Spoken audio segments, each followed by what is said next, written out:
गुजरात के वडोदरा के पास एक गांव है। उस गांव में कृष्ण भगवान के परम भक्त मनसुख मास्टर जी स्कूल में बच्चों को बहुत अच्छे से पढ़ाते थे। वो अच्छी शिक्षा के साथ साथ बच्चों में अच्छे संस्कार देते थे और साथ ही प्रभु का हर पल चिंतन करते रहते। हर पूर्णिमा को मनसुख मास्टर जी ठाकुर जी के दर्शन के लिए जाते थे। उन्होंने स्कूल में बच्चों को इतना होशियार बना दिया था कि जिस दिन वह ठाकुर जी के दर्शन के लिए जाते, उस दिन विद्यार्थियों में से ही कोई एक बाकी स्कूल के विद्यार्थियों को बहुत अच्छी तरह से पढ़ाता था। प्रभु कृपा से इस प्रकार अच्छी तरह से स्कूल की नौकरी और ठाकुर जी की भक्ति से मनसुख मास्टर जी का जीवन अच्छा चल रहा था। पर गांव के कुछ ईर्ष्यालु लोगों ने वडोदरा के शिक्षणाधिकारी से मनसुख मास्टर जी की शिकायत कर ये कहा, हमारे गांव के मास्टर जी बच्चों को पढ़ाने के बदले ठाकुर जी के दर्शन के लिए चले जाते हैं, जिससे बच्चों की पढ़ाई खराब होती है, उन्हें उचित शिक्षा नहीं मिलती है।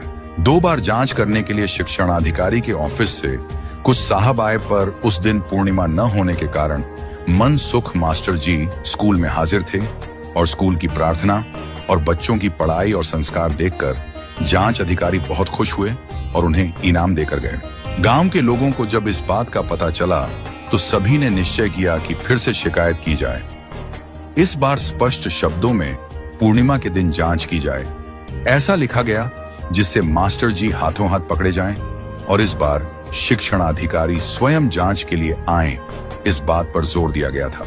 इस बार पूर्णिमा के दिन सुबह की पहली ट्रेन से मास्टर जी ठाकुर जी के दर्शन के लिए निकल गए। दूसरी ओर ठीक 11 बजे स्कूल में जांच के लिए शिक्षणाधिकारी साहब गांव में आए। इधर मास्टर जी की पत्नी को जब इस बात का पता चला कि गांव में जांच के लिए साहब आए हैं और मास्टर जी ठाकुर जी के दर्शन के लिए गए हैं, तुरंत वह दौड़ती दौड़ती घर में गई और ठाकुर जी की मूर्ति के समक्ष घी का दीपक जलाया और ठाकुर जी से कहने लगी, हे ठाकुर जी, मेरे पति की नौकरी चली जाए उसकी मुझे कोई चिंता नहीं, पर कल सुबह जब यह बात सभी को पता चलेगी कि आपके दर्शन करने गए मास्टर जी की नौकरी चली गई, तो आप पर कौन भरोसा करेगा। हे ठाकुर जी, हमारी लाज रखना।